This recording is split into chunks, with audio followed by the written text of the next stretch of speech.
What's up, everybody? Welcome to another episode of All Out War. I am Turner, and I am in the studio with Rosie. Hey. And for the first time ever, forever, in the history of this podcast, since Rachel's been on the show, she's going to be joining us in the studio as well. Hey. You kind of sounded like her there. She's not here while we're recording this intro. She That's had to right. leave to do mommy stuff. That's right. Like, take care of a stupid baby. Like, get a job already. Rachel's baby, get a job. Micah, You're a freeloader. It's been a few months. It's time for you to launch. Yeah. Your impact, you're making it inconvenient for us. Oh, man. So what do you know, man? Hey, I got a pretty good one. Okay. So I'm going to read a little bit. Here it goes. The French government was trying, this is a little tagline, right? Did you know that the French government was trying to raise money by running a bond lottery? But a group of intellectuals had other ideas. Okay. So here's a good one. All right. Okay. It all unfolds. So Voltaire was a French Enlightenment historian. Yeah. Cool name. Yeah. So he basically scammed the lottery, the French lottery. It all unfolded when Voltaire was in his 30s. At the time, he was, quote, neither rich nor particularly famous, although he'd become one of the philosophes, which is the 18th century intellectuals and an author. He had had a few run-ins with the turbulent French government at the time. Earlier, he'd spent more than a year in the Bastille, and he'd returned from a 2-year exile in England where he'd been sent as a result of a spat with a nobleman who made fun of his adopted name, Voltaire. So it said, lotteries were all the rage in 18th century Paris. There were several causes of this, he writes, but the general financial uncertainty contributed to the public's eagerness to participate in such get-rich-quick schemes. Starting in 1729, the French government started running a lottery on bonds it owned in an attempt to promote the purchase of these bonds. Only bondholders could buy tickets in this lottery, and the price was pegged to the value of the bond. Winners could get the face value of the bond in addition to a 5,000 livres, whatever, French money, jackpot, a huge sum of money at the time. Unfortunately for the government and fortunate for Voltaire, the mathematics behind this new government fundraising scheme was vastly flawed. So it said, if you owned a bond worth a very small amount of money, with the lotto ticket for the bond costing 1/1000th of the value, you could buy the lottery tickets extremely cheaply, but your lottery ticket had just as much a chance of winning as someone who owned a bond for 100,000 and had to buy their ticket for 100 livres, whatever. Yeah. So it said these guys realized that if they were able to buy a large percent of the existing small bonds split into 1,000, then they could buy each lottery ticket for just 1 livre. If he owned enough of these small bonds, he could quickly give himself the bulk of the entries in the lottery while spending much less than the jackpot, thus assuring he'd win quite often, always win much more than he put in. Wow. So it said the system worked best if a consortium of players bought tickets together and split up the winnings.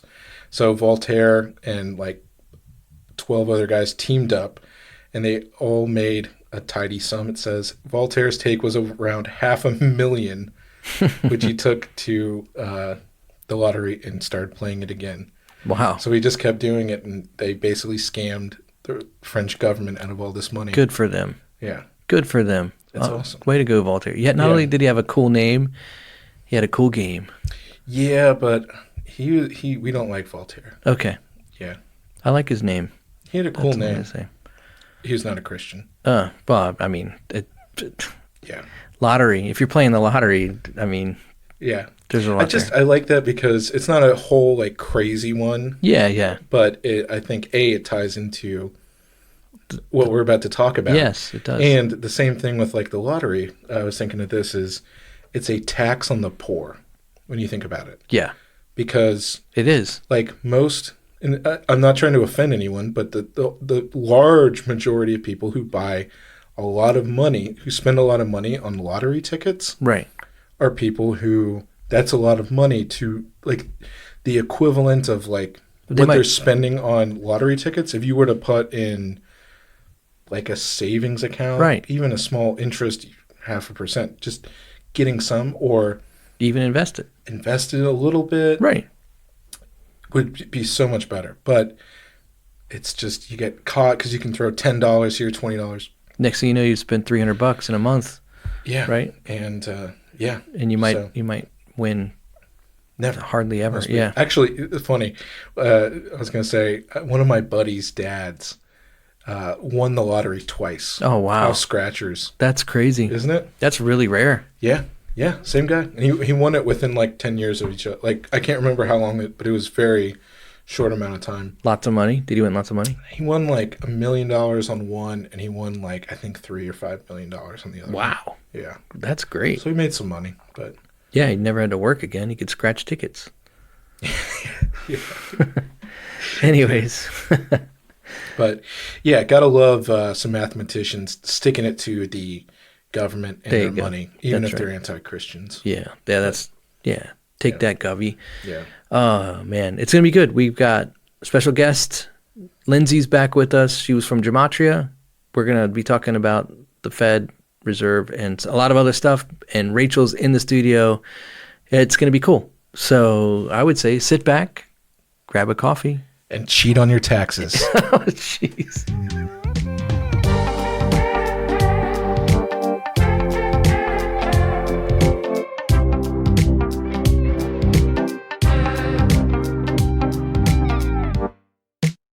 You're listening to the All Out War podcast.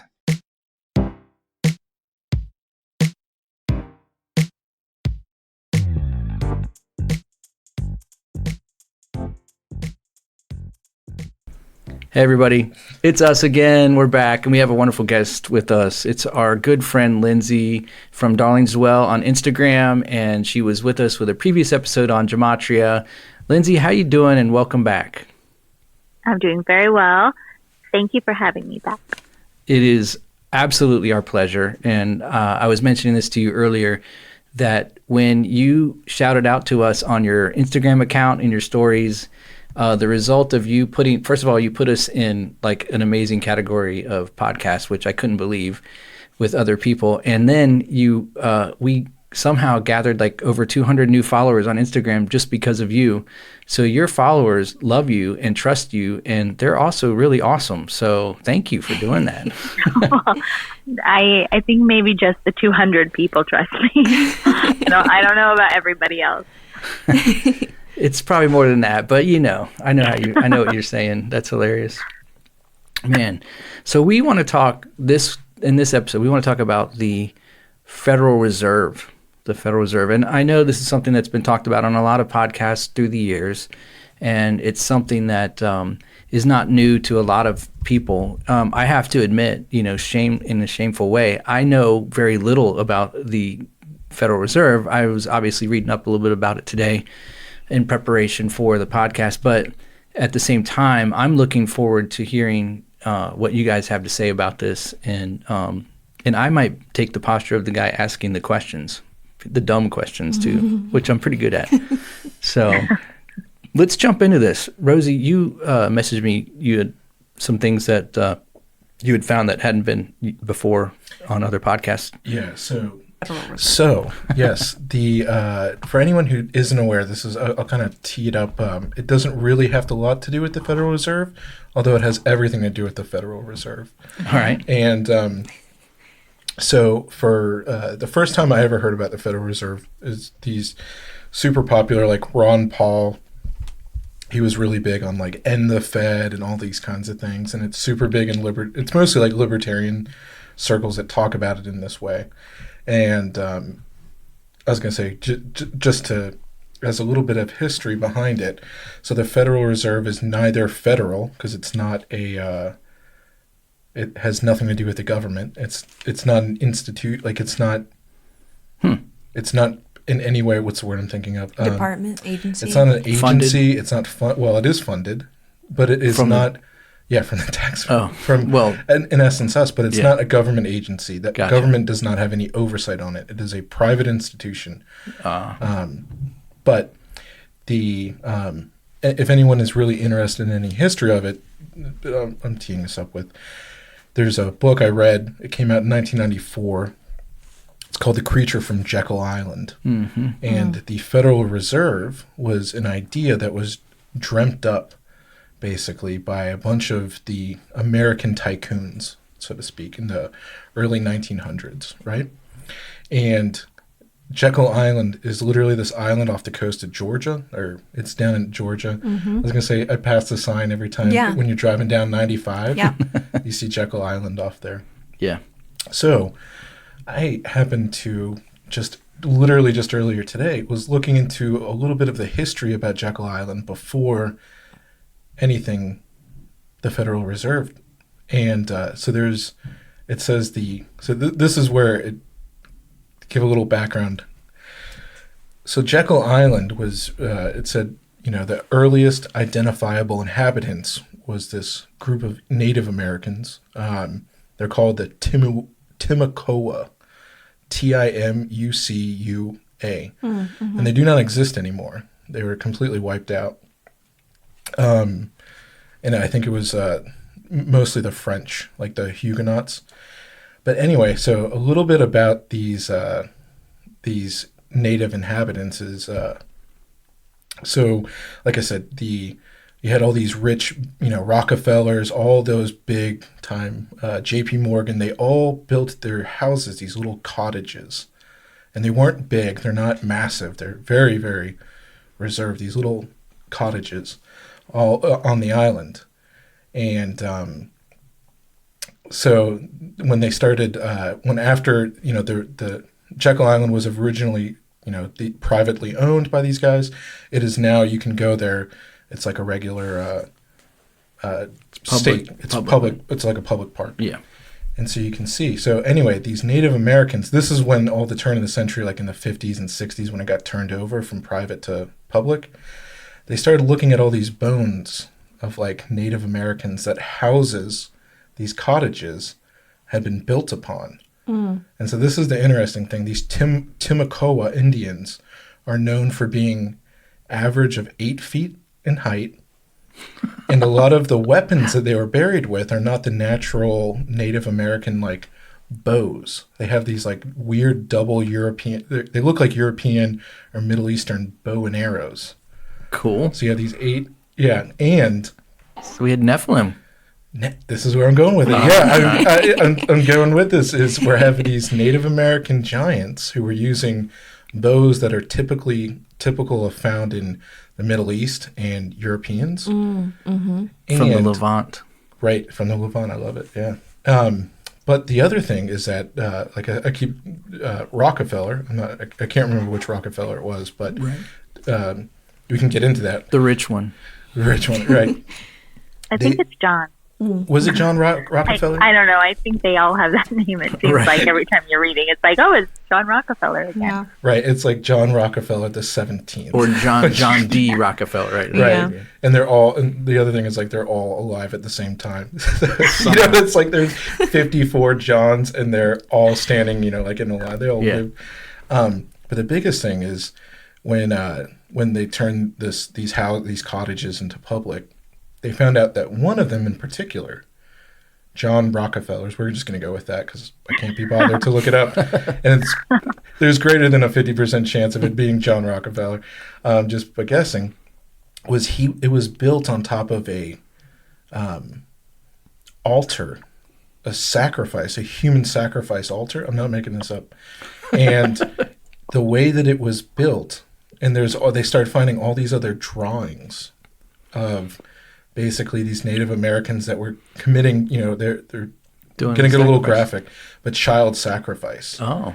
And So John changed, Rockefeller basically. John Rockefeller built his house on top of The altar. the altar that was used for human sacrifice, and a lot of it was children. And the altar, again, just the last point to kind of draw in this whole other aspect that we can talk about, if we want, is it was built in a Levant Middle Eastern style altar. It wasn't like Aztec or like the native. Right. It is completely interesting. Semitic. That's so crazy. Of that. And so the last thing, so now we set it up with these giants people. That was the house where most of the conversations about the starting of the Federal Reserve took place. So what you're saying is basically like Poltergeist. I don't know. The movie. Yeah. Except they had a big meeting to destroy everyone's financial life. Yeah. Okay. Geographically, that makes a lot of sense if you think about the stone layers being in Florida and along the whole like South Georgia and Florida coastline. The stone layers are almost identical to the coast of West Africa. So at the time of all the continents splitting, Florida used to be bumped up right against Africa. And part of it also was close to like the Morocco and like northern Africa and southern tip of like Spain, Portugal, that area. So you find a lot of similarities in like the types of plants and the types of like the geological. Yes. Yeah. The geological, like the layers, all of the layers are almost identical because at the time of the split of all of the continents. So I'm almost wondering if like it was a very ancient tribe. There's just a lot of very ancient, customs that have been back around since the time of the split. Like, wouldn't that be wild? Well, and this is the only tribe that this kind of stuff was ever found. Oh, really? Yeah, like those kind of human sacrifice altars and stuff. They're the most unique in America, or just yes. Okay, yeah. I would say because you've got. But how old are the bodies of the children? I'm sorry? Can they tell that the children that were sacrificed were not more recent? Oh, it's an interesting point. They didn't talk about that.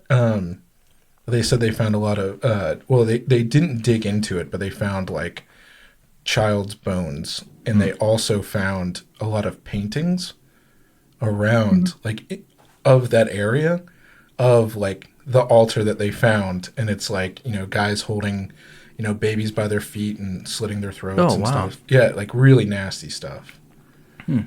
Yeah, from my reading, it's actually a Canaanite altar, like exact. That would make sense, right? Yeah, coming from that area. Yeah. Oh man. Wow. It's like old news, new news. It's all the same news, right? It's like nothing changes. Wow. But that's a pretty cool find, man. Is that a more recent archaeological discovery? No. Oh. I think it's pretty old. Right. I've just never. Yeah. So. No, I think it's only a couple decades. Oh wow. Because I heard some interview with like a Christian archaeologist or I'm paleontologist. I don't know which one is going for bones and ruins, and they said that they felt God telling them to go to Jekyll Island, and they went there and found the altar and all of that, and wow. Yeah, it's getting it's getting better and better. The story. We haven't even. But talked about he was telling somebody, Rob Skiba, I believe. So it was obviously within our lifetime of him finding. Wow, that's pretty cool. I'd be really interested in seeing pictures of these findings of. You should go down there on your way back. I know, right? Well, the whole Timucuan River Preserve stretches down the entire coast from probably Jekyll Island onward all the way down to like past St. Augustine. Oh, really? It's this whole park. And it's just this really natural area. And well, the same tribe they said, built in Florida too? St. Augustine. Really? The thing that I saw said that the same tribe of Indians, like when they started, they kind of got pushed down, and they were the ones that started. Do you know what's really huge in St. Augustine? Is the ghost tours. Yes, they are. Yeah. You know what else is huge is that big castle that's made out of seashells, the Coquina or whatever. Oh, I think I remember that. Coquina. It's like it sits on the point there. You can like if you go to St. Augustine, you can't miss it. It's It's made out of like weird seashells. And the fort. There's also that's what I'm talking about. I can't remember what it's called. It's got a drawbridge, but yeah. Yes, it has a drawbridge. Yeah, that whole area is named after those Indians. And there, if you go down to like Ponte Vedra, there's like enormous houses and a castle, and it's just wild. And I'm like, what are people doing to be able to afford this? Oh, when you were saying enormous, I was thinking like 8-foot doorways. Like they could... Honestly, you could fit a few of those in there. Mm-hmm. I'm just wondering how many of them know about the Federal Reserve. The people there? The people who own those huge houses. The drug lords? I don't know. Yeah. Dude, that's an awesome dig, and that's pretty cool. Like, man, it's like, the Nephilim, we just can't get away from them. They weave into everything. It's amazing. So... That's why they're hidden so much. Yeah, right? I do think that it probably expands across most of those Georgian islands, because Cumberland you can't go on. The Rockefellers own that as well, and you have to like have a private invitation. And then there's one, I think, is it Sea Island? There's another one that's totally gated, and you can't get in without invitation. So it's like they still have places for the elite to go in that area. That we're not, able to go to. But just for accuracy, I looked it up, and it was John D. Rockefeller. Okay. Hey. Holding us to the truth. My family actually went there a year ago, and we took a tour of the Rockefeller cottage. And it's a little bigger than what you're saying. I guess it was probably a cottage compared to their normal home. house. But what was interesting is they're from floor, like entryway, kitchen, there wasn't a spot in that house that the flooring wasn't red velvet carpet. And it's obviously like a different red carpet now because they said that they had to, refurbish the place. But I thought that was a red flag just being in it and not even knowing anything about the native giants there. And the sacrifices, I just knowing like the Rockefeller name, that sacrifice is a portion of their life. And so I was like, oh, well, they've got like great carpet for hiding blood spills. But, Or it's just means, the red velvet is, it's like a indicator of, it's like the red shoes, the red. Did you get any weird feelings being there? Yeah, it was weird. The whole thing is weird too. Like in our hotel when we stayed in the old mansion that they used to stay in, and right above the bed is this giant picture of John Rockefeller, like over you while you sleep. Oh my God. And I had to pray the whole time, like, just please do not let the demons that are still in this place, like, come home with us. Yeah, right? Wow, man. That's for real. That's crazy. Well, it doesn't, Rothschilds were another family, right? That were part of all that. Doesn't their name mean red shield or something like that? Rothschild? Yeah. I believe so. So there's that red. And I don't think they're on the name of the Federal Reserve, like because they're not Americans. But they are the family that owns the Federal Reserve. Wow. So maybe this would be a good time, Lindsay. We've already set up that no matter what, this is not a good place. Like this, the way that this was founded, not getting into the violence in Native Americans, I don't care about them, but just getting into, like what actually happened with all these guys, the Rockefellers, the Rothschilds, and, can you take us from, idea to what it is now, Lindsay? I'll try. So my understanding is that before this, so this was like 1913, right? 1914? Yeah. Is that true? There was no federal tax. It was just state tax, I think, at that time. And these elite men decided that they wanted to be able to have everybody pay taxes to this private organization that would benefit their families, essentially, because they live off the interest that we all pay in. And I'm not sure if it was like 10 of them. There was a good amount, but 3 of the men opposed it, and they couldn't get the vote to go through. so their friend J.P. Morgan invited them on his brand new ship, the Titanic, and the three of them disappeared in that story on their way back. And so because the only votes that opposed it were gone, then the rest of the group voted to enact the Federal Reserve. And I think we were actually one of the later countries to get a private banking system, because the Rothschilds, who owned the Federal Reserve, they owned the world banking systems, or the private banks, like around the whole world. And currently there's only one country in the world that doesn't have one, and that's North Korea. But well, they're so wealthy. I mean, do they really need it? I know. Sorry. Well, and it's really interesting. The list is like Syria didn't have one until the year that America attacked them, and I think Iran was really late. I have it written down. I can read that later for accuracy on that. But so basically, anyway. I'm sorry. What you're saying is that when Syria was invaded, that's when they enacted it. So like in the last couple of years, like last 4 or 5 years. Yeah. It's when we overthrew Gaddafi. That was Libya. Oh, I'm sorry. Then Libya is another country as well. Yeah. Oh, maybe, Syria that's what I'm talking about. Yeah, Syria was Assad. I'm sorry. Assad, yeah. Remember, he was gassing his own people. I'm doing air quotes with that. Was it, wasn't there something about Cuba and or Venezuela? Weren't they one of the later countries as well? You were asking the wrong guy. I don't know. Yeah, they were. I feel like...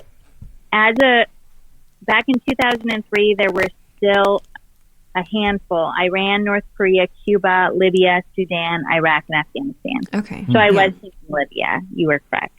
And Afghanistan got their central bank in 2003, but we invaded them in 2001. Iraq. Probably in the 90s, or like mid-90s, 95 probably.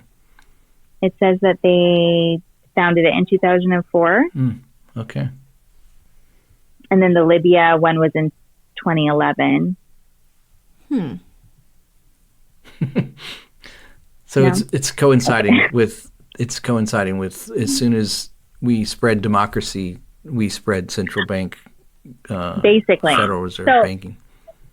Yeah, I think it's giving a little insight into, like, if you don't do it, you'll get attacked again or something, you know?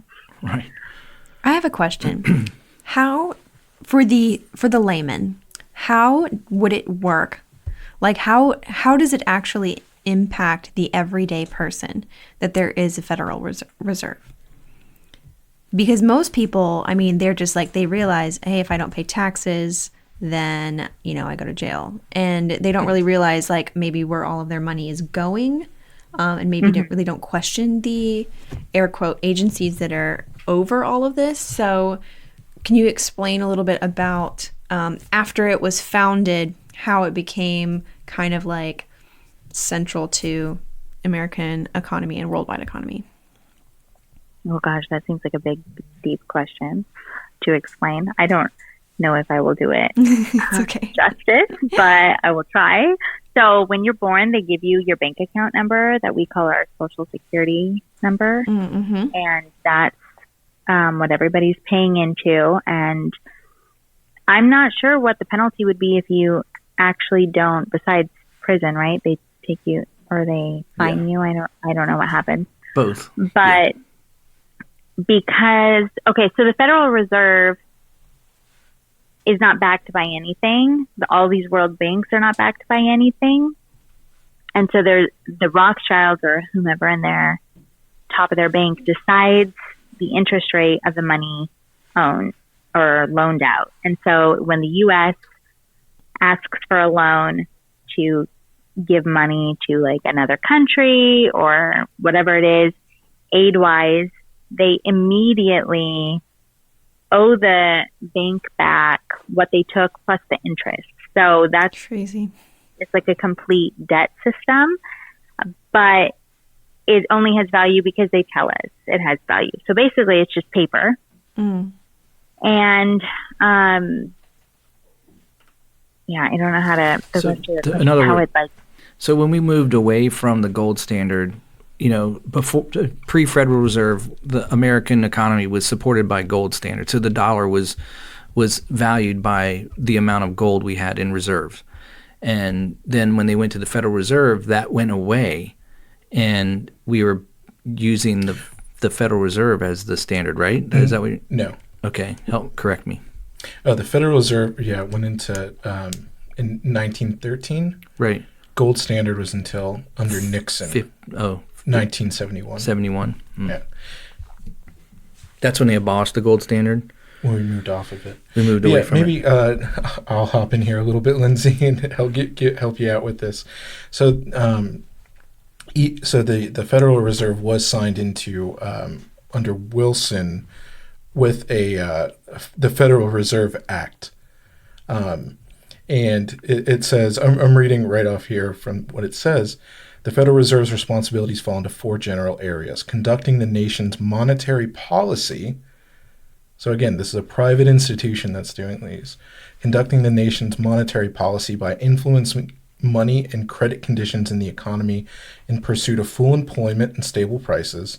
This is what they're saying off the federalreserve.gov, which is very weird that they have a .gov. .gov, yeah, right. The next one is supervising and regulating banks and other important financial institutions to ensure the safety and soundness of the nation's banking and financial system and to protect the credit right of consumers.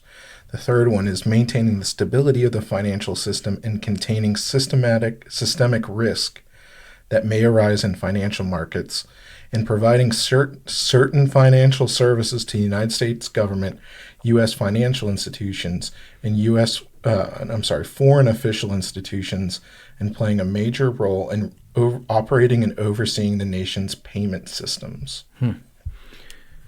So they set interest rates, manage the money supply, and regulate the actual financial markets. And they're doing this all without anything to back it, which is so wild to me. Right. Like, if all of a sudden people couldn't pay back what they actually owe, what would happen? We would suddenly become debt slaves. Or actually, maybe we already are debt slaves to 100%. the Federal Reserve. So the banks borrow from the Federal Reserve. Then the banks loan it to us, and then the banks pay interest that's lower than the interest they're charging us, so they can make money as well. So it's just a big trickle-down debt snowball. Exactly. And I was going to say the whole thing that a lot of people don't think about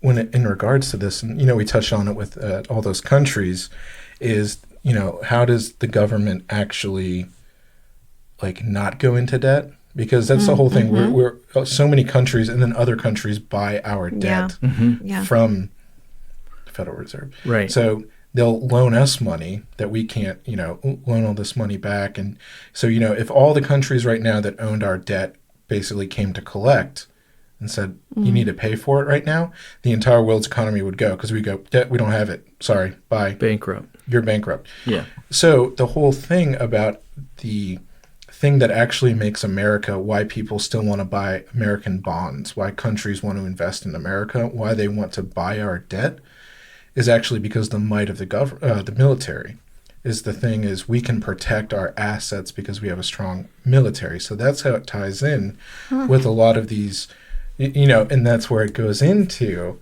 we're going to spread democracy to this country. We're going to save them from themselves. We're going to nationalize we're going to privatize their national economies, like with the OPEC countries, where all of a sudden it went from, countries, or Venezuela that, shared profits of all their oil. All of a sudden it becomes a privatized things. That's why you have all these Middle Eastern families, the Sultans of Brunei or the Saudi royal family.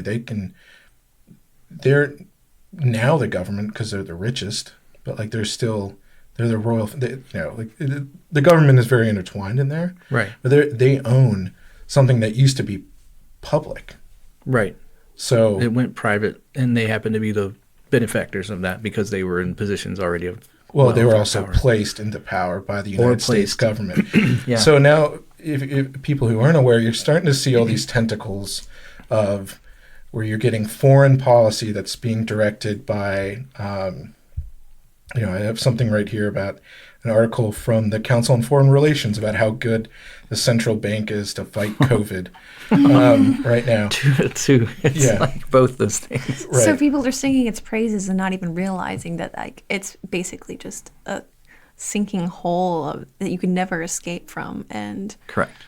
it almost reminds me of like Babylon a little bit. Like the different prophecies about how just like the whore of Babylon and all of her different lovers and all of her different people coming to collect, and then how eventually she will receive payback essentially. But like I don't know, it reminds me of like America is heralded as like this bright shining nation among conservatives, but among the rest of the world, I mean, they all want to be like America. They idealize it and think it's so free, when in reality it's just a slave to the system, and it's a slave to the amount of debt that it's under. But I don't know, that's just a limb. Yeah, the other thing too, I don't know if you guys, like, I don't know how the World Bank ties into this, but too much with the central bank, or the Federal Reserve, but a lot of times these nations will go to war, will spread democracy, air quotes, and will say, okay, well, we'll rebuild your country now.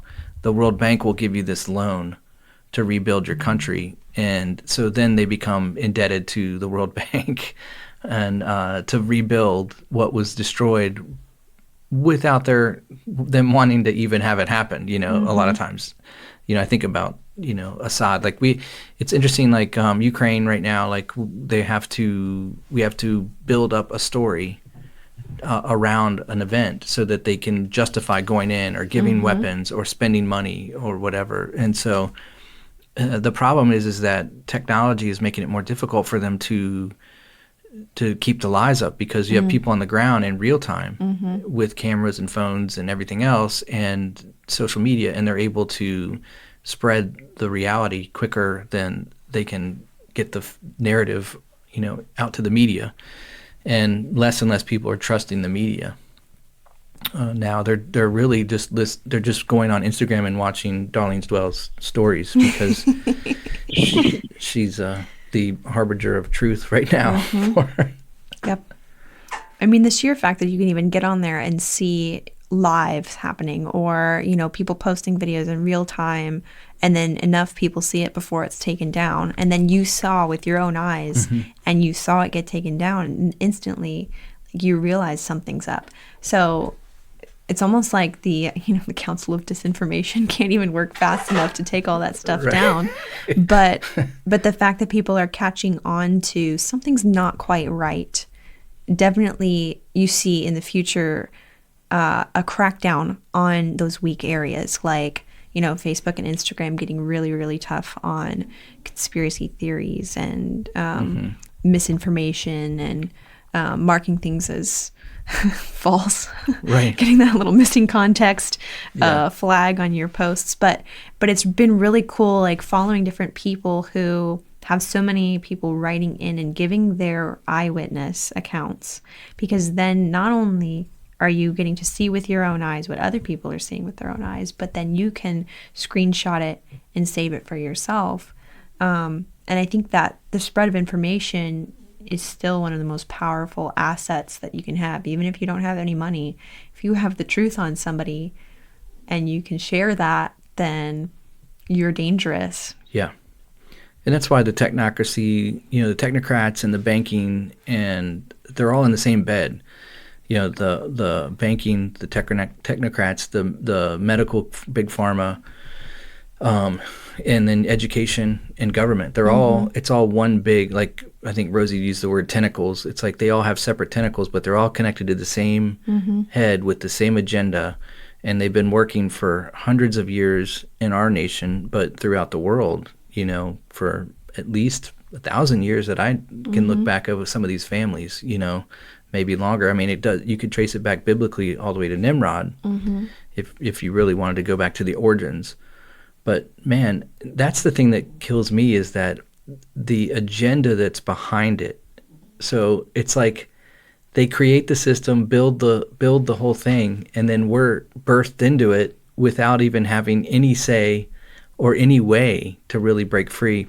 And I think that was the appeal of one of the, back in the Q movement when it was getting legs a few years ago, one of the appeals was that this whole Gesara, Nasara, whatever, I forget what it was exactly, but basically they were going to get rid of the Federal Reserve and they were going to reenact the gold standard. And yeah, everybody was really excited about that. I mean, I was excited. I mean, I want it to happen, but Yeah. unfortunately it was not the case. They're not going to give up they're No. not going to give up what they've built and spent on. That meeting they had on Jekyll Island, which, by the way, Rosie, I was going to say something to you. Lindsay said it for me. Thank you, Lindsay. Was when I saw some old photos from that meeting, and it was like this beautiful like sunroom with like windows all the way down. There's like 30 people in the room, so it wasn't a small cabin. But, I should have used the term modest in comparison. and Yes. again, like what Lindsay said. Yeah, because like I've been up to I was up to Lake Winnipesaukee, and the guy that started Amway has like an island on Lake Winnipesaukee, like it's out there, and the house is insane. And the Walgreen family is out there too. They have a big house, and these are in like you were saying in Florida. They're just insane homes. Mm-hmm. So I guess a modest home would be one that you could fit 30 to 50 people In the sunroom. on the ocean. Yeah, in the sunroom. Yeah. Wow. Which was made for tea, So, what else you got, Lindsay? Just the idea that America thinks that we did away with slavery, but really we're all owned, because we give to our masters who tell us to pay back. Yeah. Like we're allowed to have a job so that way they make money off of us having a job, Yeah. And if you We're don't, kind of cattle. yeah, and they build a system around the system too. So, like, say for instance, you don't have a job, but you want to drive a car. Well, you have to have a driver's license. You can't have a driver's license unless you have a social security number. So, Yeah. You have to get into the system in order to have privileges within the system, and it's impossible to live outside of it. I get this one backwards, but I think it's called so you are your straw man, but you can get rid of your straw man, or you can get your straw man. I'm not sure which one this is. Okay, I'm sorry. Sorry you asked me to be on your podcast. But you can get rid of your social security number is basically what it means, and you become your own private citizen. Yeah, but I know a lot of people were very against that. Go anywhere. That's sovereign. That's that sovereignty. But you literally couldn't go anywhere, and You can't. And you have to be completely self-sufficient because you're not allowed to be employed anywhere. and you wouldn't. Would you be able to use cash? Potentially. And I guess if you had a somebody way, if paid you were under the able to table. work under the table, Yeah. you could probably do it. But I've heard of stories of a handful of people who've used their social security number at the World Bank and taken out a withdrawal, and the money comes to them, but they get arrested or something bad happens to them. I don't know. You can't get that Social Security money before you can draw 65 or something, whatever it is. Yeah. And you got to pay in for so many quarters too before you can withdraw.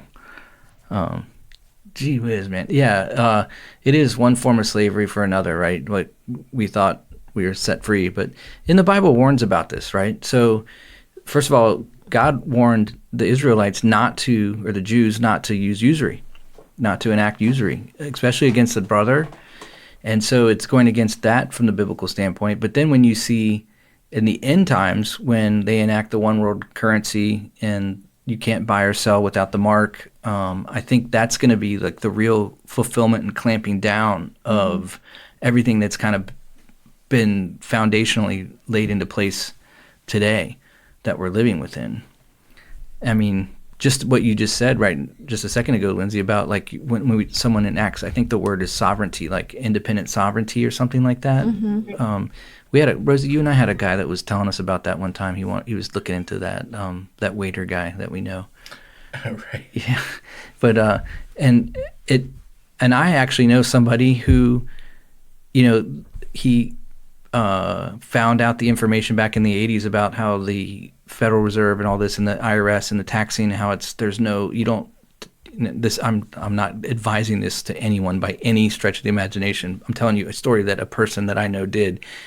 He believed that he did not have to pay taxes because it's not a law it's not a law, and so he did not pay taxes, and he served 8 years in prison for that because he refused to pay taxes. So they've really got us, between a rock and a hard place, because what are your options? Yeah.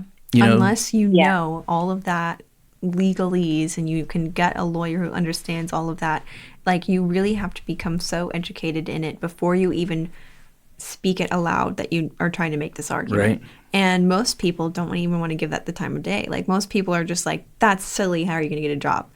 But when you think about, like, the slippery slope that we've been on for so long that it's almost impossible as a society to even step outside of it, that is how easy it's going to be for the mark of the beast to be enacted. From a financial standpoint, it's going to be so easy for people to just be like, hey, I need to do this in order to just stay in society and maintain my livelihood and retire. It's going to be an easy decision, I think. And it's going to be an active decision. I don't think it's going to be something you, have the wool pull over your eyes or something. Yeah, but I mean, it is going to be something where you have to realize you're going to have to step outside of everything that you were a part of before. And it's going to be a hard thing for a lot of people because they just weren't prepared for it. But I mean, I don't think that it's a salvation issue by any means to be, a sovereign citizen or just to, use your social security number. I thought you were talking about the mark. No, the mark for sure will be. Rachel. No. What kind of theology do you have? I just think that there will be a lot of people where it's a very sudden decision that they're going to have to make, and like a law will be passed, and then and they will not have thought about it at all before. But right now, obviously it's not a salvation issue to be a part of the American system. Right. Well, I mean, obviously everyone already is because they've been born and they have, a social security number. But I just think it's interesting that it's so integral that people don't even bat an eye about it. Well, and I agree with you, and that a couple of comments or things that I have shared about the vaccine for COVID, a lot of women responded back to me with, oh, well, my husband didn't have a choice because he has to have his job, or I had to do it because of this, or, like, everybody always has that belief or that kind of stronghold onto the life that they have right now. Yeah. And I kind of think it's one of the manipulations that the church has allowed us to be in, is like, we look at material things as blessings from God. And so it's like, why wouldn't God want my husband to keep his job? So if they say he has to have a vaccine, then that's something we can rationalize doing because it's keeping him in the job that God has blessed him with. Whereas, maybe we're supposed to step back knowing that that's the whole future thing, is that something's going to be offered to us to participate in this world. And at some point, you do have to say, I'm fleeing Babylon. Right. If you're mentally not prepared for that, I mean, physically it's going to be hard, right? Because it's going to be the end of the world. But it's an emotional heart posture of like, can you walk away from all the comforts that your flesh desires and really understand that a blessing from God is what? Salvation, your health, the loved ones, the fellowship with believers around you. Like, it's the very simple kingdom things, not this world, but we are so attached to it. So I know a lot of people were like, well, this is a precursor to the mark, which isn't biblical in the sense that it's not told to us. There's like a test run, but just that mentality, right? Of like seeing how quickly people Yeah. could say, I don't want that in my body at all, but I have to be able to travel, so I'm going to take Right. it. And they're able to justify participating in the world. Yeah. But it comes at a cost, you know? Yeah. It's a conditioning that they're enacting on people. And I would say too, you know, just thinking about that with the whole idea of you know, something coming down the pike. I just recently, the WEF, you know, the World Economic Forum, met in Davos, Switzerland, and then also the UN, the World Health Organization, which is the health part of the UN. They met as well at the same time in Europe, and one of the proposals for America was that Joe Biden wanted to give complete pandemic control over to the World Health Organization's director of pandemic response, which would have enacted them the ability to have control over our military lockdowns, all kinds of things. And fortunately, it didn't happen. They held off on it, and I think in November they're going to go back and redo this whole thing and try and repropose it after they make some changes. But they're positioning all of that. They're trying to put it into play. And one of the things too that people forget about is we've had Agenda 2030 for a long time.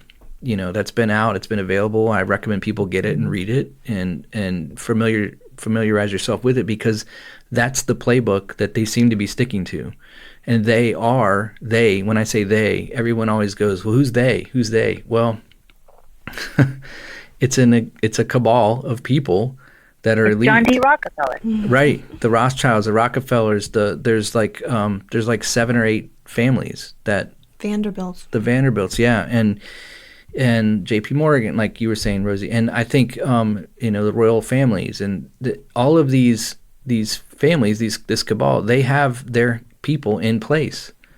And if you don't think they don't have their people in place, what happened during COVID was a perfect example, because we saw governors and we saw mayors and we saw people that were going above the law to do things that were unconstitutional in the United States. And the reason they had that authority is because of emergency use authority that was enacted, that they would say, whoa, this is an emergency, we're going to do this. You have to wear a mask, or you have to stay locked down, or whatever the case may be.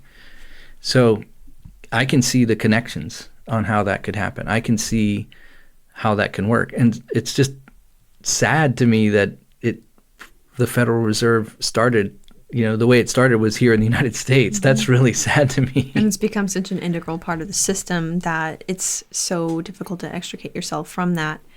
And it's like an entrapment with it's almost like playing chess, and you're playing on one side and then you're also coming around on another side, right. And you're making a move that they're not going to expect until the very end. And I honestly think that we're going to see a lot more of a crackdown in the next couple of years. It's just, I honestly think it will probably get a lot harder economically, to the point where people are relying much more on government assistance, and there's going to be need for aid to the U.S. Like we've never had before. Like the kind that we're sending to third world countries. Right. And that's the plan. Like if you this is the Great Reset, right? They want to, you know, control demolition our economy so that we have a great need. And once we have a great need, they can step in and say, hey, we'll be the saviors. This government, this NGO, this non-government organization, will be the one that will rescue you. And so they rely on 2 things right now: pandemics and climate. Those are the 2 things that they're banking on. And so they spray our skies with chemtrails, and they use weather control so that they can create problems, and then they release man-made viruses out of labs in other countries. Via chemtrails. Did you guys? Via chemtrails, right? Are you guys keeping track with all of the talk of like the next big climate change being like the new thing that people are going to have to crack down on? The new pandemic, right? Yeah. So can you imagine if there were lockdowns based off of man-made climate change? Like, yeah, it will never end. no, because they're literally affecting the weather Right. in order Controlling to it. make Yeah. this happen. So instead of false flags in, war-torn countries, now it's going to be worldwide weather events. Yeah. And Hurricanes. you, Joe Schmo, are the culprit for it, and you have to pay in this, and you're going to be taxed on this, and you can't have that type of car, and no more having cows, like. And if they burp, you get taxed even more. Yeah. Yeah, your carbon Yeah, I footprint. just read that. That's happening in New Zealand, I believe it was. Yeah. Yep. Last week it happened. Like, whose job is it to monitor the cow burps? Right. Well, they're going to have drones that are going to have some kind of, device that can fly above. Oh, perfect. Right. So, man, that's the plan. So I guess this is the footprint that isn't been placed, is the footprint to control the finances so that there's no, so that they can enact the one world currency. And what about crypto and all of this? Is it really an answer to fight that?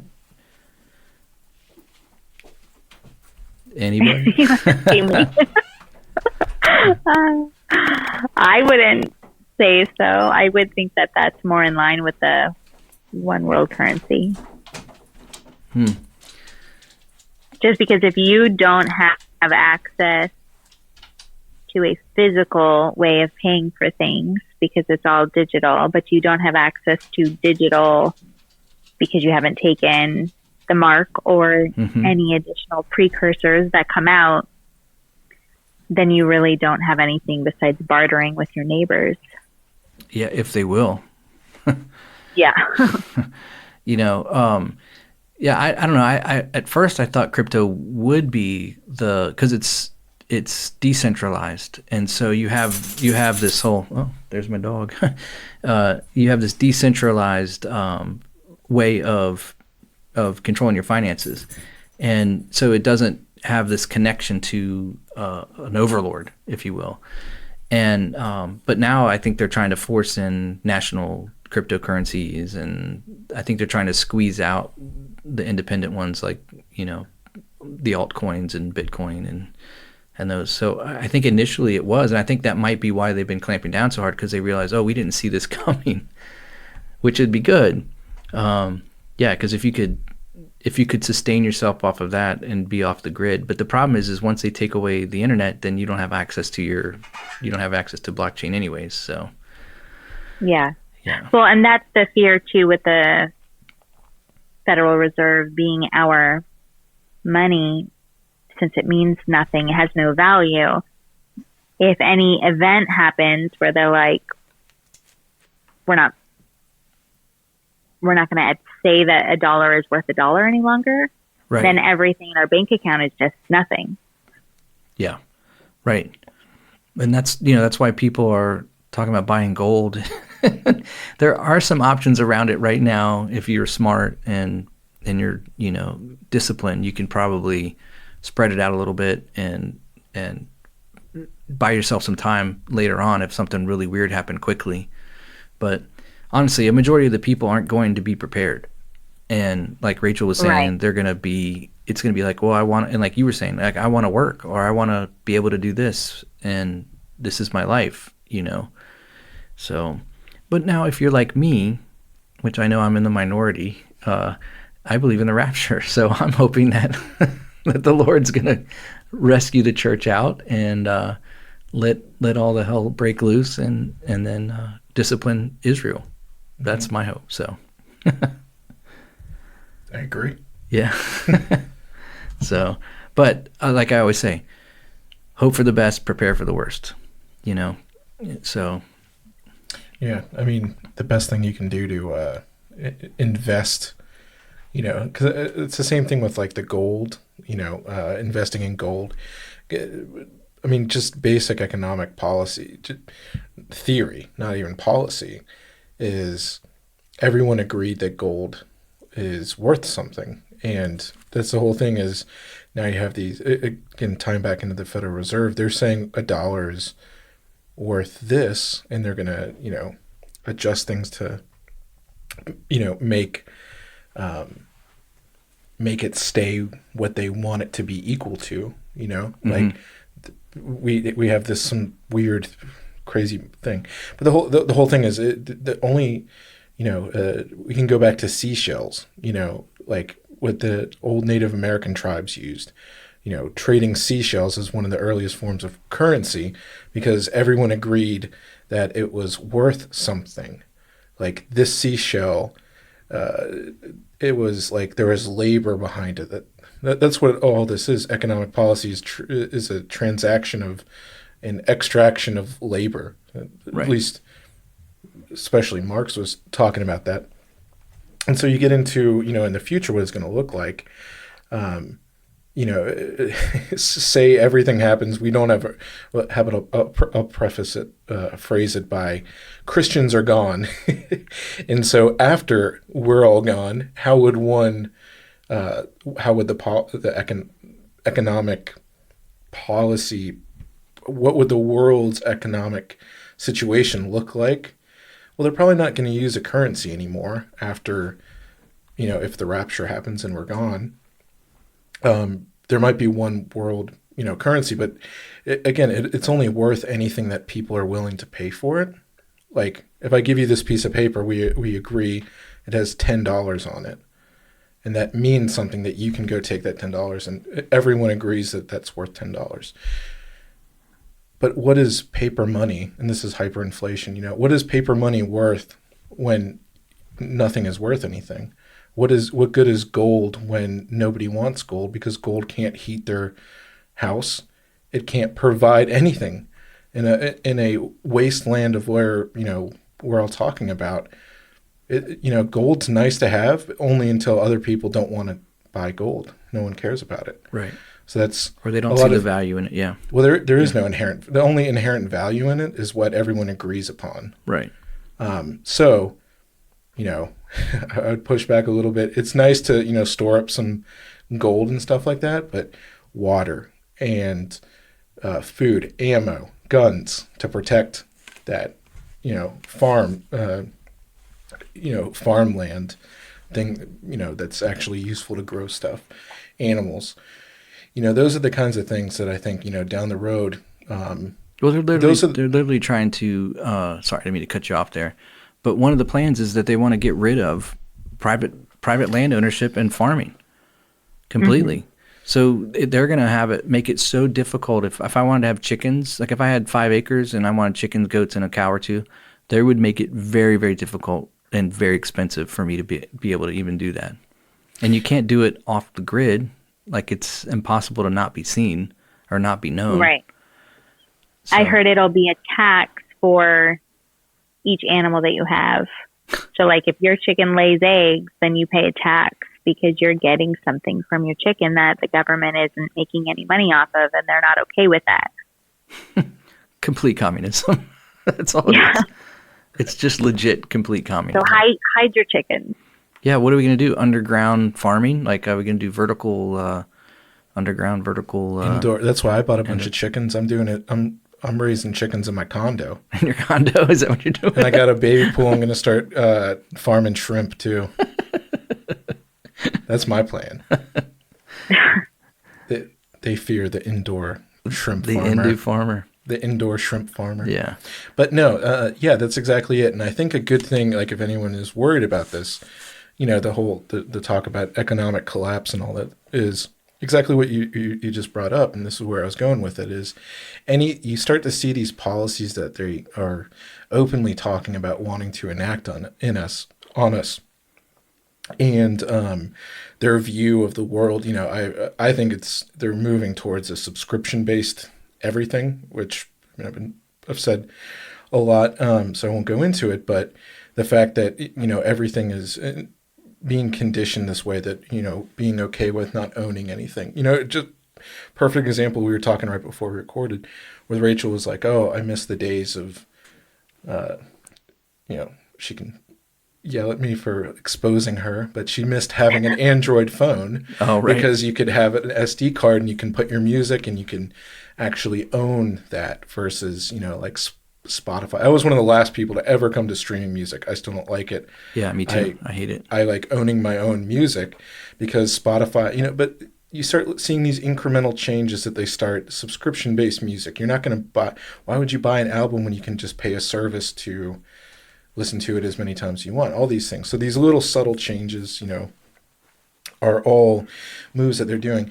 So to go back to this whole thing is what should you start stocking up in is the things that they're going after, like they're giving us an agenda of what basically they're giving us a checklist of what we should start stocking up on. Right. Is like, beef, because they're saying, no more, you can't have cows. You should probably, start looking into ways to getting food, they don't want us to own property. You should go get property. Like that's the way to like reverse all the things. They're basically giving us a checklist of everything that we should be reading and go, okay, if they're going after this, this is what I should be investing in. Yeah. Because those are the things that are going to be worth anything afterwards, Yeah. Yeah. And they have publicly admitted that with their, the way they reveal things. And the World Economic Forum has like a blog post written from the perception of a young girl in the year 2030, and she's talking about how she's happy and she doesn't own anything, and of course drones bring her groceries to her doorstep. But she mentions that those who don't live in the smart cities are like self-sufficient. They can't come in, but they're doing okay. Like she makes a note of that they're aware that there are people that exist that are not in the government ran places. And I think that's their kind of reveal of like, we're giving you enough notice for you to get to the gray area, because even there's websites about Agenda 2030 and you can look up their map plans because they want high-speed trains throughout the U.S. and I think it's 12 or 13 different district areas. But a lot of the Midwest and then the top are all gray area, implying that by the year 2030, those won't be developed cities, like, where like the majority of the population will live any longer. Mm-hmm. So they're moving. And so they're kind of telling us, like, just pick any gray spot on this map, and we're going to leave you alone. Almost. They won't leave you alone. That's no, the problem. They won't. But like, maybe they won't come to your house and kill you. Well, I mean, maybe they will. You got guys like Bill Gates who are out buying all this land that they can right now. He is the single largest. He's buying all the gray land. Yeah, he's buying as much as he can, and as well as he's investing in like baby food, synthetic baby food company, and also fake meat. So they have their plan, their agenda, and it's just it's crazy how we started off talking about the Federal Reserve, and now we're talking about fake meat, but but this is the fake money and fake meat, kind of the same thing. There you go. That's right. But this is if you follow the trail, this is where you're going to end up. And it's just it is. I want to end on a good note, and I want to just say this, that it's for the believer. You should always remember, always remember. And if you'll give me a second to just share a quick story, this ties in perfectly with what I want to say. I was on the phone with an elderly person that I know, dear friend, and they were very discouraged because they have been going through a lot of health problems, and their spouse has been suffering through a lot of health issues as well, and they've had to move away from where they were close to their family, and just really, really, really difficult last couple years. And I just reminded them, I was like, look, we get about 80 years, 90 years, 100 years if you're really fortunate and you have good genes. And through those span of years, it's peppered with hardships and difficulties and trials of life, whether it's sickness, financial, family issues, whatever it would be. But God has promised us that when we return with him, we're going to get 1,000 years here, back on the planet, 1,000 years to rule and reign with him. No sickness, no pain, we will never have a tear. We'll be living in glorified bodies. and we'll be ruling and reigning with him. So the 80, 100 years of hardship, even if we end up, God forbid, being persecuted for our faith, beheaded in some weird end time scenario, we get the promise of winning everything in the end, and we get 1,000 years back here on the planet where everything will be ultimately provided for us, and we will be without any difficulties and hardship. So for the believer, that's what we get to look forward to. And I'll just add, it's not only 1,000 years. No, that's the beginning. Right. That's the beginning. But my whole point is, like, we live on this earth in this fallen condition for 80, 90 years, peppered with pain. And then we get to come back with God for 1,000 years, and none of that will touch us. That's what it just blows me away when I think about it. And then it makes me want to share the gospel more. But I will say this, that is the hope of a believer. So that's why you can be generous. That's why you can have confidence. You can trust God for your provision. It all comes from him anyways. So every meal you have is because he is permitted it to come before you, because he loves you and he'll take care of you. And Jesus told us, look at the sparrow. Look at the lily. Does it worry about its colors? Like, he dresses the lily. He feeds the sparrow. And not one falls without him knowing it. That's the faithfulness of God. So that's how I would just encourage someone thinking about these dark subjects. Amen. For sure. And if you don't know Christ, you really want to get in on that. Like, there's some beautiful peace that you can have in some really difficult times. It'll blow your mind. It's beyond your understanding. So you want to get into that. You want to trust the Lord and have your sins forgiven and enter into a relationship with him. Amen. Mic drop. Amen. Yeah. Yeah, nobody knows what to say after that. They're always like, you want to go? You want to go? Yeah, and truly, like, all of these topics all are kind of the world's backing to the prophecy of Revelation. And I think that book, even though a lot of Christians even believe that it's like a very intimidating, scary, dark book, but I think it's filled with hope. Like when we look at Christians throughout the generations that have been in situations where they've had to be martyrs, their faith in God and their walk with the Lord is so different than what we get to experience in the Western world.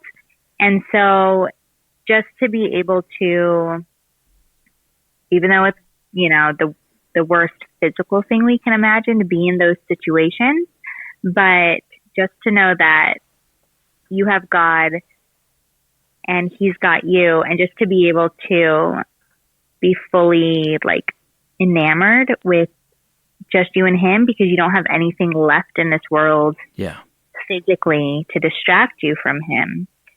And I've heard like beautiful stories of different martyrs being like walked up before their life is taken, and they're like singing a hymn out loud, like they're with tears falling down, like they're just joyful that they know they're about to meet their Savior, and so I don't know, it's kind of like the persecution that awaits us if we're here through a good portion of it, or, depending on rapture beliefs. But I don't know, it's kind of like also just something to give us hope in, is like that we get to experience truly loving him in that way that he did as he approached the cross. Yeah, that's right. Yeah. I was going to say, it's also interesting when, if you read a lot of, like, I've been getting more into like reading the church fathers and like older, Christians that were writing, during times of intense persecution. And it's always very interesting, especially back then, reading these guys where they're saying two things. Obviously, they're saying a lot more, but just the poignant things is, they are almost jealous that other people are being martyred, and they don't get, and they're praying to experience that, like, which is just so mind blowing. Like, because I mean, I think there's that could be just a whole topic we could talk about on its own. But I mean, it's just so interesting what they're talking about, like, having, like, seeing, they have like the most beautiful wording about, like, when they talk about, like, brother so-and-so, was blessed to taste like the sweet, I'm making something up, but like, brother Ambrose was like, so, was blessed to die, like in the beautiful, like, exaltation of our Lord and Savior Jesus Christ. And like, we wept because we weren't able to die with him. Like all this stuff is, it's just such a, a mindset that, for the majority of the Christian church, that's how they, martyrdom didn't end with Jesus. It just began, and, it's still going on here currently in this world. There's just, a church just got massacred, I want to say a week ago in, I think, Nigeria. Mm-hmm. And, so it's just interesting that perspective is, for us to be, it is abnormal to be a Christian and not be under the type of persecution. Like, this is abnormal for the Western church, what we have. This is not normal Christianity. Well, throughout history. Why would you have to persecute us when they're lukewarm anyways? They're not. Yeah. A majority of believers are just pathetically, like Lindsay said, they're focused on the wrong things and they think blessings are financial. Like, we've sold them a bill of goods by allowing some of these preachers to really have a platform. Yeah, with the prosperity gospel and. Yeah. Big evangelical movement, the big EVA, they're just a big financial money making scheme anyways. Yeah. That could be a whole nother podcast, bro. Yeah. But well, I was going to say, I want to, you left with that story and then I continued on. I want to leave, maybe to tie everything kind of back together. I was looking up quotes about usury, because that's what we're talking about. The whole Federal Reserve is usury. And I love this quote. It's from St. Anthony of Padua. I don't know how to pronounce it. Padua. He said, "The usurer is worse than Judas. The traitor, having sold the blood of his divine master, brought back to the priests and princes the 30 pieces he had received. But the usurer guards and keeps his unjust gains." So, I mean, they're worse because he actually gave the money back. Exactly. That's what he's saying. Yeah. So, wow. From the start of all this, our current economic system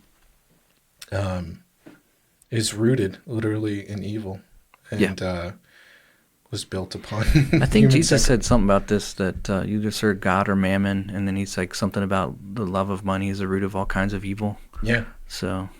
And it's easier for, everyone remembers this, that it's easier for a camel. A camel to. Well, I was going to say, I can't remember which one what came first. It's easier for a camel to go through the eye of a needle than a rich man to enter heaven. Right. Yeah. But nobody likes to talk about that. Yeah. Although I was going to say, I don't know if you guys, correct me if I'm wrong. I heard this. It was really interesting. I think it's pretty well known, but the whole thing about the camel, the pin, the eye of a needle, it was a type of entranceway. Yeah, a gate. Yeah. And the camels, because they were too tall, had to bend down and crawl through it. Yeah. And so it's, it's an act of humility is basically what it is. So if you are wealthy, that's okay. we're not coming at you. And obviously, as much as we're saying, all this talk about money, I would say if you're wealthy, we have a private podcast. It's subscription based, $40. There you go. Well, if you're wealthy, you should start your own farm. We need to get a community going of farmers and don't use that term. Community of farmers. You just got to put on a list now. Saying that. You can't say farmers. You can't say community. Oh, oh gosh. I was even going to go ahead. Just mention with Jesus, the wealthy man that comes and says that he wants to follow him. Like, what does he need to do? And Jesus says, just go back and sell some of your belongings and follow me. And the guy's like, I love my stuff, you know? Yeah.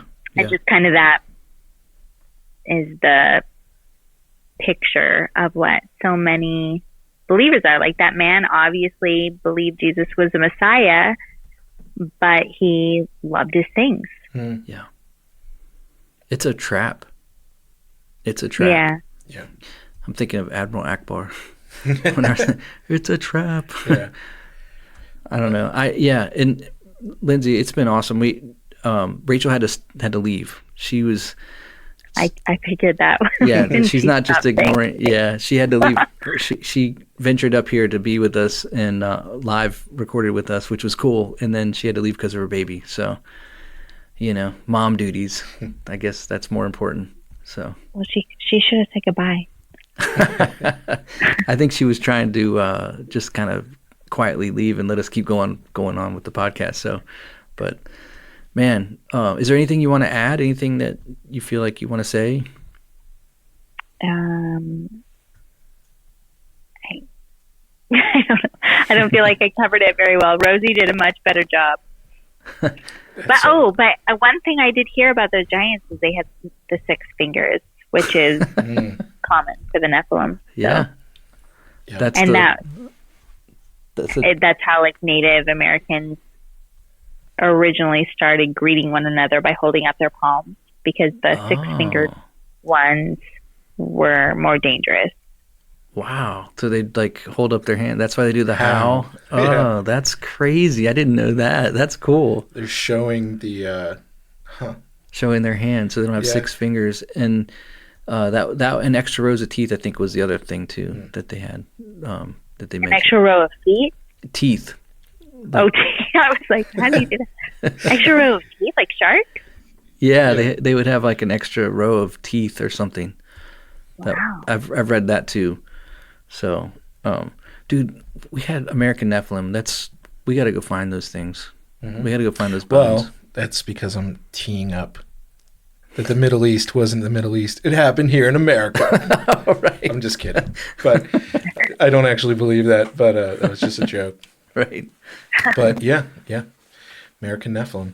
I was going to say we could do a whole other thing. There's tons of, if anyone is interested in that and it sparked your interest, there are tons of ancient, they call them mounds, burial mounds. That's what they say they are. Here all over the U.S. That are set up, like ancient burial mounds in the Middle East, like, and there are so many that you have to remember, if our news is so fake right now, this is very cliche and it's not anything. If, our news is so bad right now, what about our history when we can't claim anything? So just imagine all these, hills or mountains that we see are, out here that they just say, oh, it's natural reoccurring. Think about, they're making discoveries all the time where, there could be pyramids here. There could be ancient structures that we don't know about that could be here. If, sure. Biblically, Babylon, they got spread all across the nation, the world even. Yeah. There's a lot of burial mounds, so I wouldn't be surprised.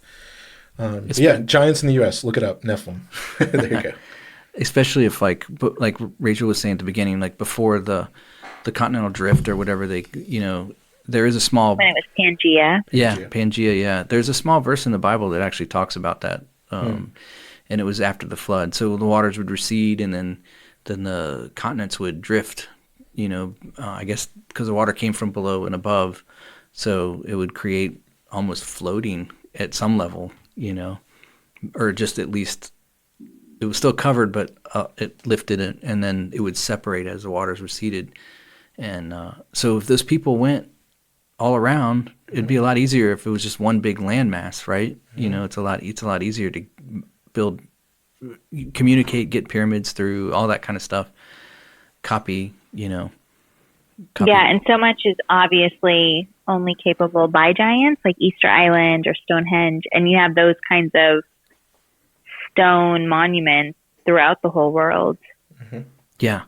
Yeah, there's crazy things, and the cutting, the precise cutting is like, how did they have the technology to do that?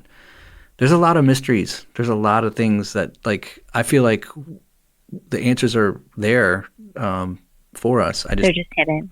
They're hidden. Yeah, they don't want them to be known. And do you know why? Well, Because it proves that the Bible's real. Yep. that's right. I used to have a buddy that said if they ever found Noah's Ark, that would be like it. Like people would, they would just like they couldn't deny it at that point. You know, I'm like they did find it. They just won't let you go there. Yeah. There you go. Yeah, they've got GPS satellite pictures of it or whatever, you know, what looks like it could be the Ark, and it's supposed to be in the location. So, oh man. But they really won't let anyone go there? Yes, you cannot go. It's in, I believe, China. It's a part controlled by China, is what I want to say. Okay. But Mount Ararat, is that where he landed? Isn't that where he says the Ark is? Yeah, I think it's in. It might be Iran, but I feel like it's China. Someone have to check that for me. But yeah, I remember when technically, it's not China who owns it. It would be the Rothschilds. Right. Because since they own all the world banks, they own all the world. Gosh. Yeah, Turkey. Turkey. That's what it's Turkey. Yes. Sorry. Yeah. Man, that's crazy to think about too, you know, a family owning everything. Like, yeah. It's just weird to me. And I don't know if this is true about them, but I just recently heard that there's a place in England, like a compound, where they live and they don't leave. They just don't leave at all. Yeah. What I heard is that because Satan is there. And so it's like the throne of Satan. Oh, wow. And they don't. But I obviously don't know anything. Well, I mean, isn't that, and this is an interesting thing I wasn't prepared for. The Bank of England, that is within the city of London, which is different than London, comma, the city. Right. It's like the Vatican to Rome. Right. And D.C. too is Washington D.C.'s the third city. Oh, yes. Oh, right. And they all have a giant obelisk to connect the three of them together. Right. But the Rothschild Manor is right across the street. It's within that little city right next to the Bank of England. And this is interesting. I was just thinking about this, that Bloomberg was building his second headquarters in the city of London, like right next to in that same financial district. And they found, this is pretty open, but it's just absolutely crazy, that there is a temple to, I can't think of the name. That temple to Set, the temple. Was it the Baphomet? Baphomet, yeah. There was the Baphomet temple. Or Baal? Was it Baal? Baphomet. Okay. I want to say it wasn't Baal, but it was. I want to say it was Baphomet, the temple to Baphomet that was left there In England. And so when they started constructing this, his second headquarters for Bloomberg, and it's like, I was gonna say we could talk all about this. This is super crazy building where like no employees have their own desks. So you take a microcosm of the World Economic Forum, you'll own nothing and you'll be happy. He's taking that into this super high tech building where, they don't want people to sit in the same desk every day because like it like helps your brain think if you're like sitting with different people. So, and there's automatic lighting, that comes where you're sitting or where you're walking, and they have body scanners that it can tell who's sitting where and all this crazy stuff. And they have robots that bring you food when you order it, like crazy.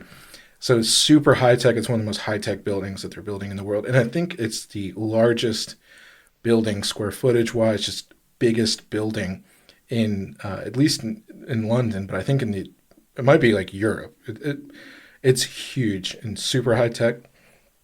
But when they started building it, they started, going down. They found this temple to Mithras. That's what I was thinking. Mithras.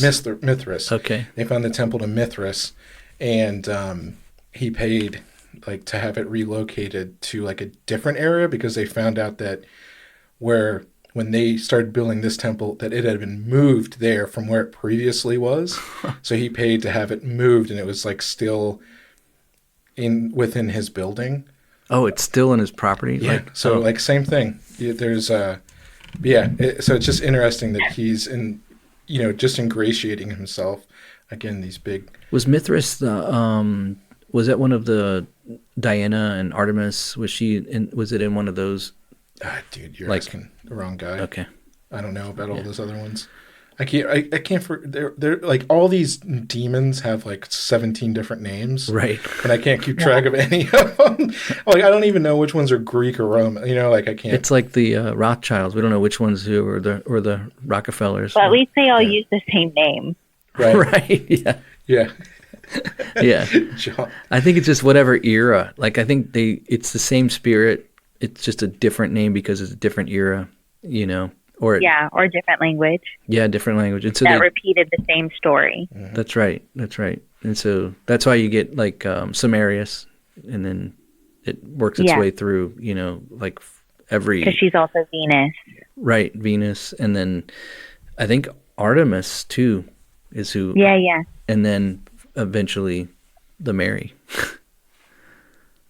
I think so. Yeah. Oh, yes.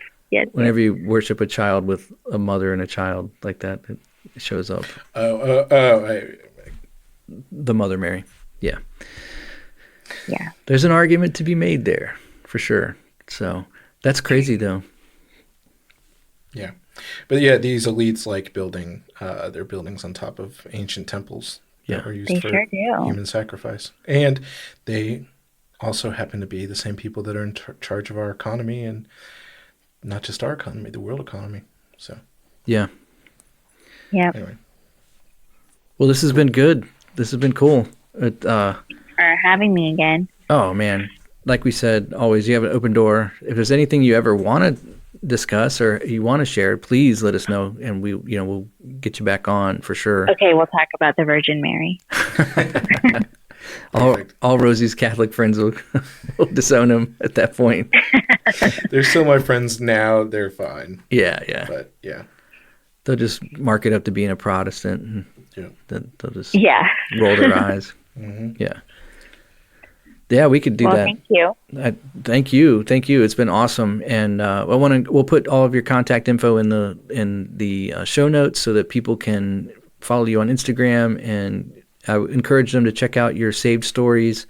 Lots of cool stuff, lots of educational things there. In fact, today I was checking out your 33. You were doing the number 33 and how that's been used through all kinds of different things. I thought that was really excellent. Oh, thanks. I found so much more about just the whole parallel 33 of all the different, we'll say, temples that sit along it. So it's pretty crazy because when you think about the fact that they apparently didn't know what the world looked like before NASA was able to get up and see it, but yet they were intelligent enough to stay on the same geographical line as they made all of their worship sites to the different gods. So I think that's interesting. Nothing. It's just a coincidence. They just happened to have it. They was just lucked out. You're sounding kind of crazy to think that that all these people conspired to do something like that. You got to just remember. I would never think that. Everything in life is a coincidence. It's just all one coincidence. Random chance, bro. That's why we're here. Yep. Just random. It just happened. They're not planning their buildings on temples. It's just what happens. Right. Yeah. I mean, happens to everybody. Any person that's listening to that and hasn't had accidentally built something on top of a temple that was used by ancients with child sacrifice, pull the plank out of your own eye first. You know what I'm saying? It happens to anybody. It could happen to any, I might drive home tonight and I might, accidentally run into sacrifice, something might roll over one. It just happens. You might buy a farm. They're just all over the place. Yeah, that's right. Yeah. They're everywhere. Wow. Yeah, the pushback on the number thing, like, it just makes me laugh because the coincidences, there's a point where coincidences become too common that you can't call them coincidences any longer. And Yeah. once you get I think so. yeah, once you get to that point in your own mind, it's a lot easier to connect dots because you realize there's purpose behind it, and then now you're kind of cluing into the methods and the reasons and all of that. Yeah. Yeah. I agree. I bet I do get a lot of pushback from the numbers. For some reason, it's anything with numbers is always that same response that you brought up earlier from listeners who say, you're focusing on the wrong things. Yes. It's like, this is, I don't know, like, it's obvious. Just open your eyes. Right. They're telling you everything. There's absolutely no reason to be deceived. Yeah, and a lot of it's like, don't be deceived. God is not mocked, right? We have scripture telling us that. Well, a lot of it is open mockery to God. And so when you recognize it, you're like, oh, so that's why he put that on his jersey. That's why he made that hand signal. Oh, that's why they used those numbers in that news article. Because they're mocking God, or at least trying to mock God.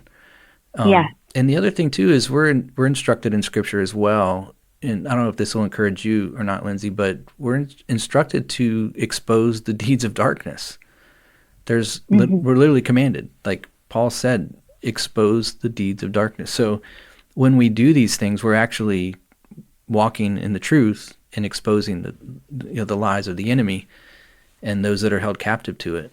And let me tell you, I had a personal run-in with one of these elites, and my spirit was checked hard. Like, it was freaky, and I wanted to get out of there as fast as possible. Like, the Holy Spirit in me was like, get out. It was just dark evil and a knot in my stomach. And so I know it's real. Like, I don't have any questions for me, Anyone else, you want to think it's coincidence? That's fine. Live in the dark. Keep your eyes closed. Put your head in the sand. Whatever. That's up to you. But if you want to live in the truth, you find real freedom. When I know what they're doing, I actually have more joy because I'm clued in. It's like knowing what the enemy's doing it helps, to walk in truth better. I think so. I definitely think so. And that's kind of why because naturally I wouldn't talk about anything just because I'm human and, it comes with pushback and that doesn't feel good. So it's much easier to be like, I'm just not going to talk about these things because people are going to call me names. But there's so much joy. And I've been saved since I was 4 years old. So I've always walked with Jesus. But in the past few years of truly coming to this level of truth has brought me so much closer to God. And I just feel like it's really beneficial to those believers who really want a life here on earth that's solely about like seeing truth, like just in all facets of it. Yeah. It feels better to not be in the dark, Yeah. Yeah. I mean, I have an opposite story of you because I was saved at 17, not raised in a Christian home. And once my eyes were open to the truth in Christ, it was like obviously life-changing, but it was like everything was different after that. And then once I really started to open my eyes to these things, it was like I tell Rosie, it was like being born again. Mm-hmm. It was like I didn't know there was another level I could go. Yeah, I say the same thing. I feel like it's a double salvation of like just truly being given the opportunity to see this world for what it is and not be tricked into loving it. Mm-hmm. Yes, that's it. And when you realize what they're building, you don't want it anyways. You look at it, and it's just like, man, and what it leads to. But I mean, Yeah, that's true. And they have their language, they have their methods, and God will not be mocked, and he is always a step ahead of them. He's written the beginning from the end, as Isaiah tells us. So they can't outsmart him. They can't outmaneuver him. No. And I think we look at Jesus, even in Revelation, calling out, get out of Babylon, like, flee her, my people, right? Yeah. So there's an urgency to leave Babylon. And when you don't understand what mystery Babylon is and who directly Jesus is speaking to, you can overlook that as it's not applicable to yourself. But then when you start covering all of the things that they do and tracing it all back to Babylon itself, you realize, like, oh, that cry is for us to get out of Babylon captivity, right? Whether it's like spiritually, mentally, physically, like removing yourself from Babylon. Yeah. Yeah, totally. That's it. And people don't understand. I've heard a lot of theories on people, talking about what Babylon is, for in the end times. And a lot of them just don't line up with the rest of Scripture, unfortunately. And it's, if you keep it threaded, it's the same thread, right? It's gone through from Genesis 6 all the way through, right? It's the same thread that Jesus is telling us to let go of and trusting in. So, right. But man, dude. Well, sorry to keep you so late. Yeah. Oh, no. We're good. Thank you so long. much. Yeah. Well, I appreciate you coming on, darling, Lindsay. Don't call me darling. That seemed too personal. Sorry about that. No, it's okay. I was thinking of your Instagram, Darling Dwells. So yeah, it always tongue ties me. I don't know why, but I'm sorry. No, you're good. You're good. I really should probably change the name since it's no longer about where we live.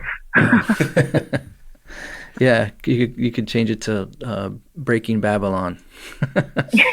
Oh, that's a good one. Yeah. That'll be flagged right away. Oh, yeah. Probably. So, man, well, thanks, guys. Yeah, thank you. It's always fun to hear your insights, and we do appreciate everything that you put into your Instagram and the ministry that you have there.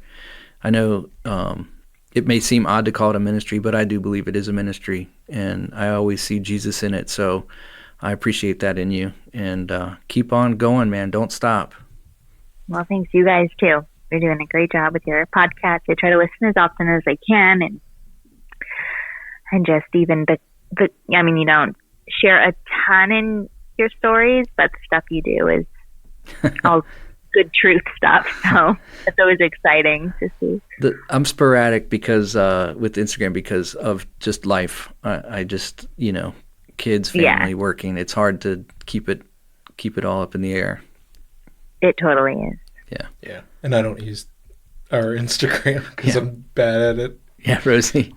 I thought Rosie would be the young guy doing it, but he didn't want to do it. So you're stuck. Everyone's stuck with me, and I'll get on a kick, and I'll just be like, and then I'm silent for like 3 weeks.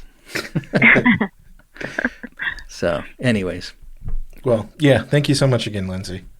No, thank you, and thank you for sharing your information about the Giants. Absolutely. Yeah, that's a little nugget for you there. Yeah. So.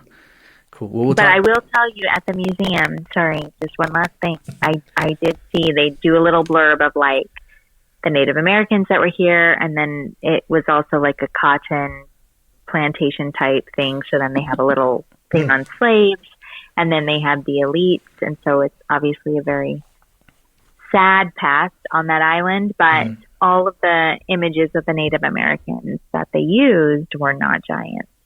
So interesting. Well, they gotta keep them hidden. Yeah. What about the name Jekyll? Did anyone find out why they call it Jekyll? I think they told that on a tour, but I can't remember. It was named after the guy who bought it. I read something about it. Yeah, it was named after some guy's name. Well, if you know Jekyll and Maybe Hyde, right?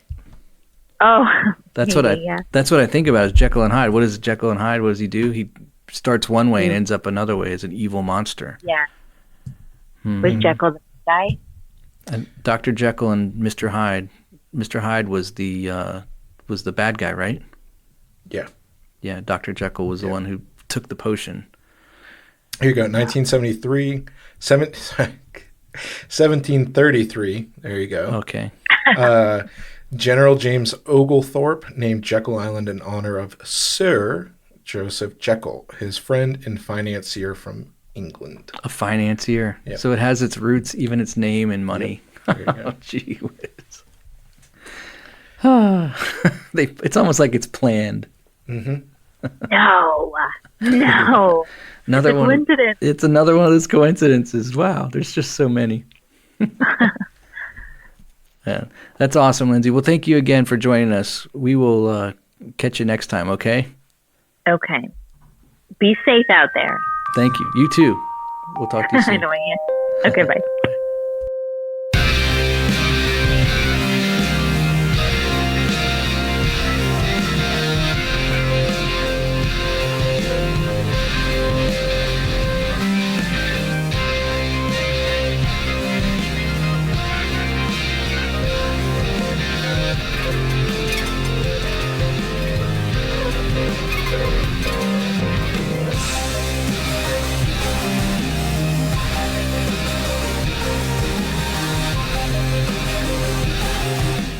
Thanks for listening to the All Out War podcast today. If you had a blast, then we'd love to have you back for another episode. So please subscribe and leave a review. We love to hear from you. You can also follow us on Instagram at All Out War Podcast or on Twitter at AOWcast. These episodes are also available on YouTube unless they contain a little too much truth. Thanks for listening, and we'll catch you next time.